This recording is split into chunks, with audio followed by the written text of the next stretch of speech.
ओम नमो भगवते रुद्राय। इससे पहले मैं आपको प्रदोष व्रत की सारी महिमा बताऊं, व्रत का विधान बताऊं, कब करना है, कैसे करना है, किस तरह से करना है, उससे पहले आप मुझे बताइए, क्या आप प्रदोष का व्रत करते हैं? आप कहेंगे हाँ हम करते हैं।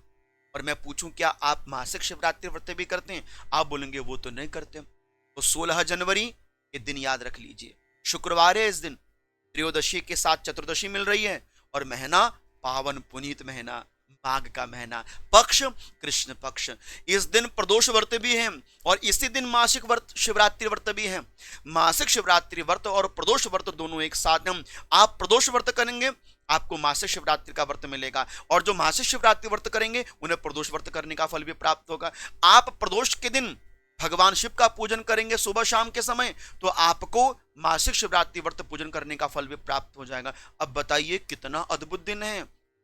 पीछे क्यों हटना? व्रत करते हो तो भी आप नियमों के साथ चलिए, और नहीं भी करते हो तो मैं जो विधान बताऊंगा बस उसको धारण कर लीजिए। आपसे पूछा जाए कि प्रदोष क्यों करते हो, तो सभी को कह देना कि एक प्रदोष हरे सब दोष। एक प्रदोष व्रत करने से एक दोष नहीं, ना जाने जन्म जन्मांतरों के अनेक प्रकार के दोषों का हरण हो जाता है। इसलिए हम प्रदोष व्रत करते हैं, और मैं आपसे हमेशा आग्रह करता हूं कि सब कुछ छूट जाए, प्रदोष का व्रत कभी नहीं छोड़ना है। तो प्रदोष व्रत आपने 16 जनवरी को करना है, शुक्रवार का दिन है, और शुक्र प्रदोष की महिमा यह है, शास्त्र कह रहा है कि सौभाग्य स्त्री समृद्ध्यर्थम शुक्रवारेण संयुता, संतान के लिए, दाम्पत्य जीवन की सुखता के लिए, जिनका विवाह नहीं हो रहा उनके लिए शुक्रवार के दिन किया गया प्रदोष व्रत बड़ा विशेषकारी होता है। बस कुल मिलाकर बात यह समझ लीजिए कि शुक्रवार का प्रदोष व्रत ग्रस्त जीवन को सुखमय बनाने के लिए किया जाता है। तो क्या क्या विधान हमने प्रदोष व्रत में धारण करने चाहिए, सुनिएगा और समझिएगा। प्रदोष व्रत वाले दिन आपने सुबह जल्दी उठ जाना चाहिए, स्नान इत्यादि करना चाहिए, सूर्य भगवान को जल दें, तुलसी माता में जल दें, अपने घर में आप अपनी देवी देवताओं की पूजा करें। आपके घर में शिवलिंग तो होंगे और भक्त के घर में शिवलिंग तो होना ही चाहिए। तो अपने घर में जो देवादिदेव महादेव आपने विराजमान कर रखे हैं, आप उनमें जल चढ़ाइए, काला तिल चढ़ाइए, दूध चढ़ाइए, जो व्यवस्था आपसे बनती है आप सुबह के समय का पूजन कर लें। यदि मैं आपसे कहूँ कि थोड़ा सा इस पूजन को आप विस्तार दें और यदि शिवालय में जाकर कर सकें तो बहुत अच्छा रहेगा। आप प्रदोष व्रत वाले दिन हो सके तो शिवालय में जाकर थोड़ा सा पूजन जरूर कर लिया करो। घर में करो तो अच्छी बात है, शिवालय में करो तो और अच्छी बात है। तो प्रदोष व्रत में आपने सुबह के समय कुछ सामग्री लेकर जानी है, जैसे 11 बेल के पत्ते, 11 दुर्वा दल, 11 साबुत अक्षत, 11 तिल, 11 जम, जल का कलश। और देखो माघ का महीना है इसलिए काला तिल शिव जी पर चढ़ाना नहीं भूलना है। तो इस प्रकार से आपने शिवालय में जाकर अपनी संपूर्ण सामग्री को देवादिदेव महादेव के समकक्ष रखना है। दक्षिण में बैठकर उत्तर की ओर मुख करके आपने व्रत प्रारंभ करना चाहिए। गणेश जी के ऊपर जल चढ़ा दो, गणेश जी के ऊपर काला तिल चढ़ा दो, गणेश जी में सिंदूर चढ़ा दो, गणेश जी में दुर्वा चढ़ा दो। अच्छी बात है। जो भगवान शिव के आसपास में कार्तिकेय जी विराजमान है, नंदी जी विराजमान है, माता गौरा विराजमान है, सभी के ऊपर जल, काला तिल, तिलक इत्यादि दे दो। अंत में भोले बाबा का पूजन करो, जो सर्पराज विराजमान रहते शिवलिंग के ऊपर उनका पूजन करो।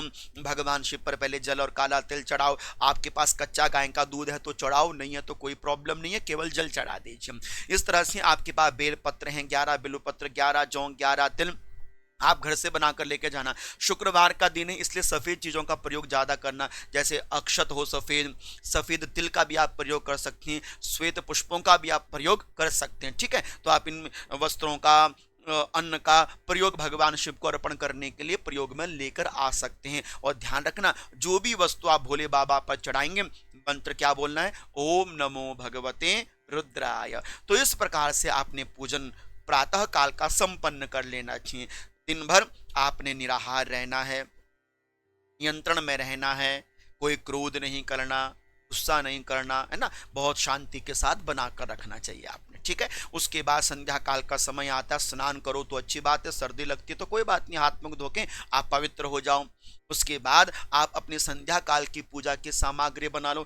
आपको लगता है कि शिवालय दूर है तो सूर्यास्त के बाद आपने शिव पूजन करना होता है, और देखो उस वक्त आपको चतुर्दशी तिथि का भी फल प्राप्त होगा। इसलिए यदि शिवालय में जाकर कर सको अच्छी बात है, ना कर सको तो आप अपने घर में ही भगवान शिव का पूजन करने का प्रयास कर लीजिएगा।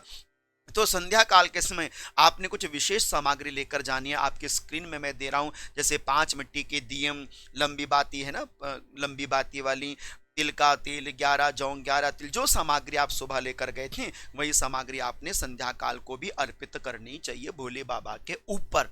ठीक है, तो शुक्रवार का दिन है, तो अगर कच्चा शुद्ध दूध मिल जाए माता गौ का तो आप जरूर चढ़ा दीजिएगा। नहीं मिलता है तो केवल जल का भी आप प्रयोग कर सकते हैं।